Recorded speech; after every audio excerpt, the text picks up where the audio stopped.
Good morning, everyone. How are you? Yeah. Was that you, Jones? As you said, my name's Esther. I'm one of the leaders here. And it's good to be here this morning. The sun is out for now, which is always a good thing. So I don't know about you, but sometimes I think it's possible to get a little bit too chilled out with the whole idea of God speaking to us. Like when you really think about it, it's a crazy concept that says so much about God, us, and this relationship that we get to have together. We're human though, aren't we? Yeah, it's not just me, good. So we forget, we move on quickly, we get bored, we get sucked into, what's the next thing? And we shared in March at our vision and prayer evening that in pulling stuff together from our prayer week in January and different things shared in different places by different people, that we felt like God was underlining, highlighting, putting in bold 3 things for us as church together to get stuck into. And just in case you can't remember, these 3 things are our relationship with God, our relationships with each other, and relationships with our communities. And so, in an effort to avoid the temptation to rush on and risk forgetting that God, that's God, has been speaking to us specifically, we're taking 3 Sundays to pause and explore all of this. Last weekend, quite conveniently, we got stuck into relationships with our communities as we got involved in the Noise Weekend, as we have just heard about. And it's really cool, really encouraging to hear about everything that kind of happens over that weekend. And obviously, as Stu pointed out, the Noise is not just for a weekend. And as church, we want to keep on praying and keep on looking out for those people and building those relationships that Jesus is pointing us to. And so next week, Derek is going to be speaking on our relationships with each other. And today, we are going to be exploring our relationship with God. And we're going to be having a look at some verses from a book in the Bible called Song of Songs, and some of Jesus' words in Mark. Song of Songs we don't often talk about this book, do we? So why these verses? Why today? Well, quite simply, the verses we're going to look at today came up a lot over a short space of time earlier this year. It was like, you read some verses in the Bible and you think, that's quite cool. I think there might be something in that. Then someone sends you a text sharing those same verses. And then someone sends you an email, same theme. Then someone writes these verses on the wall in the prayer room. And then they crop up the next day in the Bible app that you use. And it starts to feel like God is stood right next to you, right next to us, with a megaphone turned up to loud that is pretty much impossible to ignore. So here we are. And before we get into our specific verses, we're going to spend a minute on the book of Song of Songs as a whole, because as I said, it's not one we look at very much. And not expecting you to be able to really see or read that, but that's it. That's the Song of Songs. Really, really helpful. It's taken from the Bible Project, and there is a link there. The PowerPoint will be on our website. You can have a look at a 6-minute summary of the book of Song of Songs. Really recommend that. So the Song of Songs, it's a collection of Israelite love poetry. And it's a flowing song between 2 lovers who only have eyes for each other. It's often assumed that Solomon wrote it, but as the guy had 700 wives and wasn't known for the kind of love that we get invited into here, and the speaking voice is predominantly a young woman, it's more likely written by someone else, but in Solomon's wisdom tradition. And I don't know if you remember studying poetry at school. The point of poetry, it's not to solve it, it's not to find answers.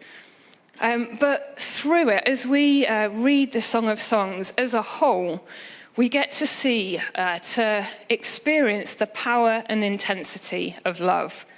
And this love is being a gift from God. And this book, this poem, it's open-ended. We're left at the end with lots of possibilities, maybe a lot like love. And in preparing this talk, bearing in mind everything I've just said, I thought it would be a really good thing to listen to the Song of Songs as a whole. So settled down on the sofa, got my Bible out, and listened to it as one piece of flowing poetry. So that's what I did. And my summary is, it's spicy. And so my question then is, what do we do when there's spicy love poetry in the Bible? And what do we do when God is speaking to us through said poetry? Like, are we okay with that? That is a genuine question you don't have to answer now. One last thing before we read our verses. Just want to say, like every other verse, every word in the Bible, this is for everyone. Like, we all have very different experiences of human love, and that undoubtedly plays a part in how we think, how we hear about and absorb the concept of God's love. Like, that's real. We feel that, and we don't need to pretend otherwise. But at the same time, whatever our experiences, they will never change the power and intensity of God's very specific and very personal love for each one of us here. So, should we have a read? You all look a bit scared now. So we're going to read from Song of Songs, chapter 2. We're going to read verses 8 to 13. The words will be on the wall behind me if you don't have a Bible to have a look at. So this is the young woman in this poem who's speaking. Listen, my beloved, look, here he comes, leaping across the mountains, bounding over the hills. My beloved is like a gazelle or a young stag. Look, there he stands behind our wall, gazing through the windows, peering through the lattice. My beloved spoke and said to me, arise, my darling, my beautiful one, come with me. See, the winter is past, the rains are over and gone, flowers appear on the earth, the season of singing has come, the cooing of doves is heard in our land. The fig tree forms its early fruit, the blossoming vines spread their fragrance. Arise, come, my darling, my beautiful one, come with me. And as we explore our relationship with God using this poetry, we're going to pick out 3 things that I think are specifically for us and for now. And they are invitation, seasons, and Jesus. Because it's always good to finish with Jesus and start and everything in between. You know what I mean? So, invitation. In verses 8 to 10, we see some of the seeking and finding that characterizes this relationship.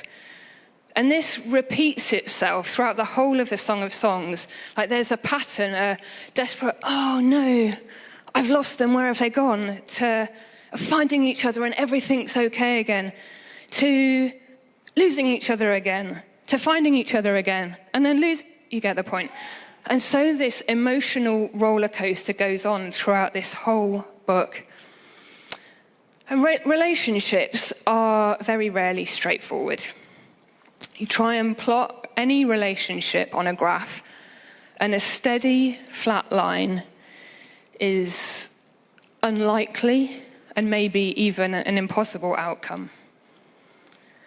And God invites every single one of us to have a relationship with him, knowing full well that this is the case. Like, imagine if I gave you a bit of A4 paper right now, and then I asked you to draw some kind of graph showing how you see your relationship with God. Like, how has it been? How is it now? Maybe your piece of paper, maybe it's blank because you don't know where you're at with God. You don't know if you want in with God right now. Like maybe the graph, maybe it's something you would only want to do in private. You don't want anyone else to see that. Maybe you'd need a bigger bit of paper. But like whatever you're thinking right now, it doesn't matter in the sense that God's invitation is always the same. That's the one constant in the messiness of our lives. And we all get the same invitation. No one gets a fast track pass with their invite. There's no A list or B list, whatever letter kind of list. We all get the same invitation. And I love how the young woman, she describes her lover running like crazy over bumpy terrain to get to her. And Jesus gives us a similar picture in a story he tells us in Luke 15 about a lost son. Like this son leaves home, throws away everything, returns, tail metaphorically, between his legs, only to be greeted by his dad running down the road, robe inappropriately hitched up for extra speed towards him. And we all get the same invitation to have this crazy, intimate, powerful, excessively love-filled, I'm running hard to get to you relation with God, Jesus, and the Holy Spirit. And the specific invitation in verse 10 is a big one. Like her beloved has been running like crazy, paused to check her out through the window, and I imagine get his breath back, maybe try and stop sweating for just a minute. And he says to her, "Arise, my darling, my beautiful one, come with me." And I say this invitation is a big one because he does it with hand held out, asking for an immediate response, a move towards him. And I think this kind of invitation needs a load of courage and vulnerability to ask it, and also needs an equal amount of courage and vulnerability to respond to it. It's kind of like we're in the story and the credits roll, everyone groans. It's like, what's she going to say? Find out next week. Not actually. And again, this makes me think about Jesus. Like the stories we read about Jesus in the Bible where he's doing and saying all kinds of amazing stuff, hand held out, inviting all kinds of people to respond, to follow him. And then there's Jesus with arms literally outstretched, like naked and dying slowly on a cross, looking us dead straight in the eye, with the same kind of invitation, like looking at us and saying, "Get up, my awesome, my absolutely stunning creation. Will you come with me?" And I guess the questions for us that follow that invitation, like, will we stop long enough to hear Jesus? Like, what's our honest response to Jesus with his hand out? Like, will we get up, make eye contact, reach out, and move? This open-handed invitation from God to each one of us, it's like the starting place for us. It's the foundation that everything else is built on. And verse 11 starts with see. Like this invitation, it has a come and have a look element to it. And this is where we're going to get into second little thing, seasons. And seasons it's one of those words that I like and dislike in equal measure. Like I like it because actually I think it's quite a helpful way to think about the stuff of life, like where you're at and what's going on. I dislike it because it can become one of those overused Christian kind of cliches, and we throw it around a little bit too casually and sometimes painfully. But the imagery and the picture of seasons we read in verses 11 to 13, I think are beautiful. And they have a prophetic edge and a God now word kind of thing to them that I think is for us as Abbey Church. So let's just have another read of those verses. See, the winter is past, the rains are over and gone, flowers appear on the earth, the season of singing has come, the cooing of doves is heard in our land, the fig tree forms its early fruit, the blossoming vines spread their fragrance. Like, the past is a tricky one, isn't it? Like, it shapes who we are, no question about it. And it can be a really good thing, a really positive thing to look back and remember. It can also be painful, and a place that needs like careful handling and healing.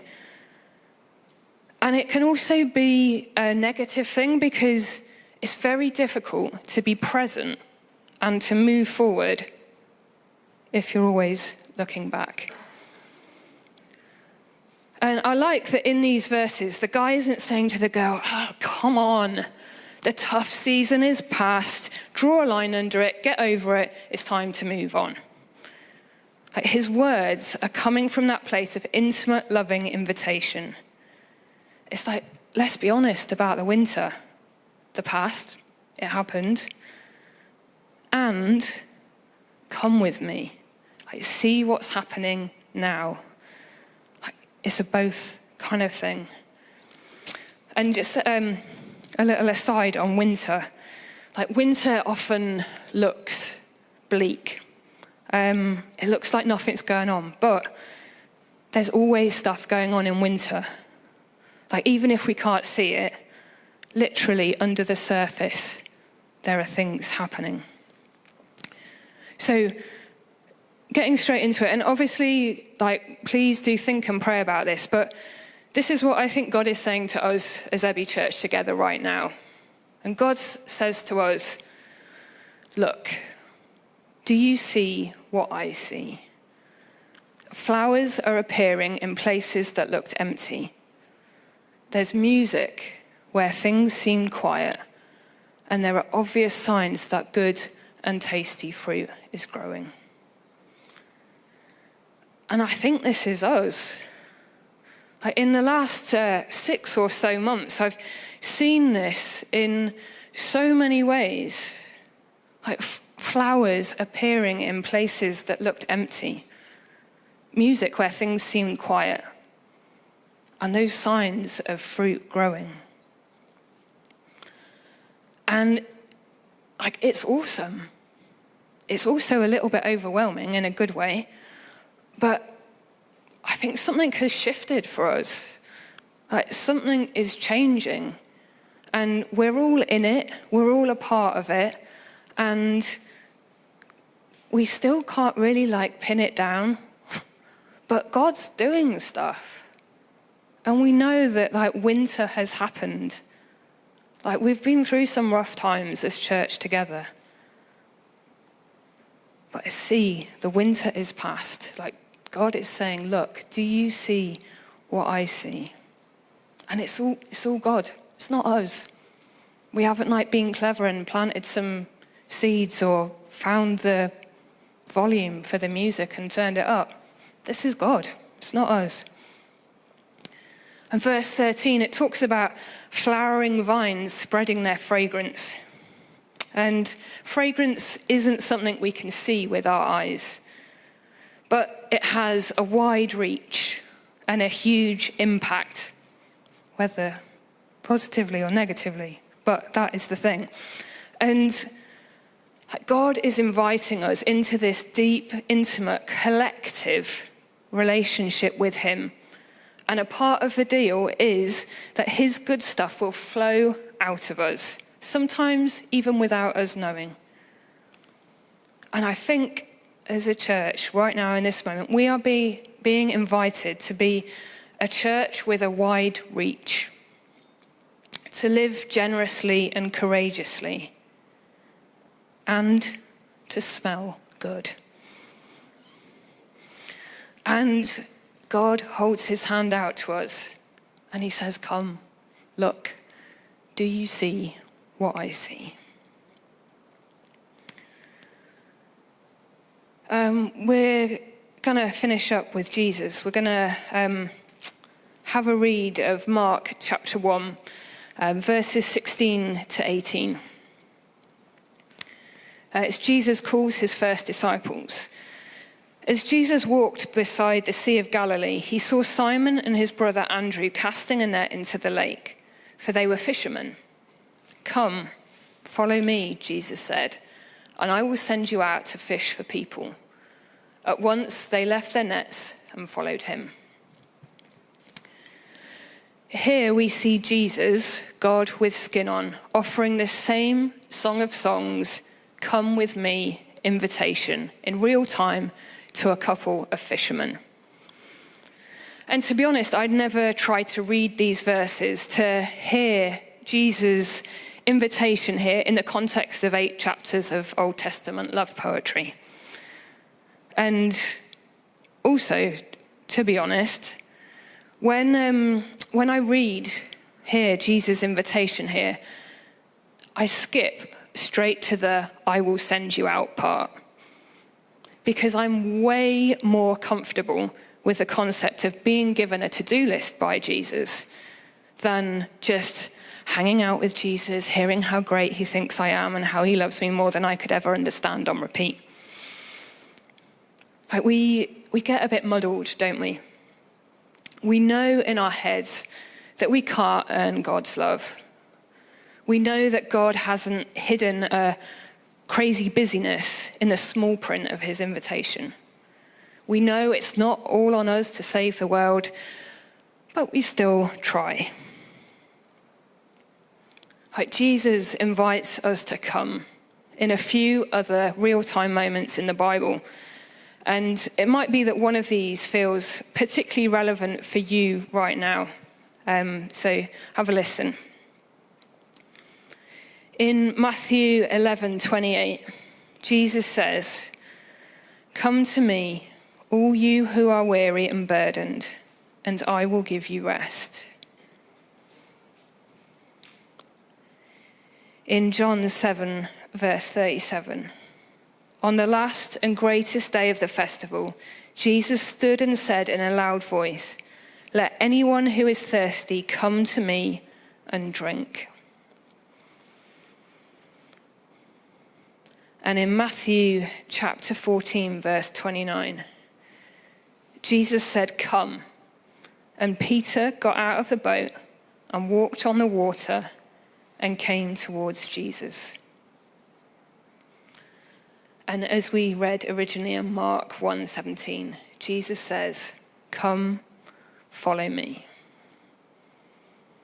Each one of these invitations flow from Jesus' intensely powerful and personal love for us. We are all invited into a relationship with God that isn't task-oriented or result-driven, but the kind of relationship that makes putting 8 chapters of intense love poetry in the Bible a totally reasonable and obvious thing to do. So, one more time, because sometimes you need to be asked more than once. This is the end of verse 13. "Arise, come, my darling, my beautiful one, come with me." I'm going to pray.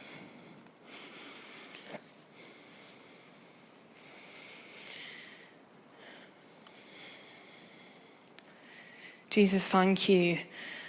Thank you that you are here with us. Yeah, God, thank you for your word. And Holy Spirit, will you continue to do what you're doing with us in this place today? Thank you, for your invitation to come. And I pray for each of us individually and together as church, gathered here today, scattered, that we would hear your invitation and we would respond. Jesus, will you show us, what you're doing? Thank you, for those signs of flowers appearing. Yeah, where we can look around in this room now, where we can, hear stories about the noise and other stuff. And yeah, we can see you doing stuff with us and in us. And Jesus, we just want to get in on what it is you're doing.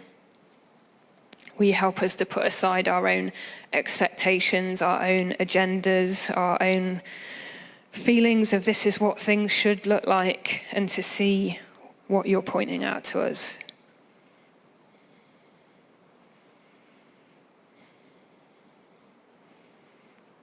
Yeah, thank you for your crazy, intense, powerful, mind-blowing love for us.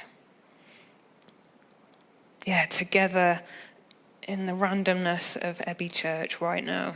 Thank you for your love for us. Yeah, will you help us to live courageously and generously, to share you and all your good stuff with people around us. Yeah, because that's what you ask us to do. Will you help us to live open-handedly with all the good stuff you've given us?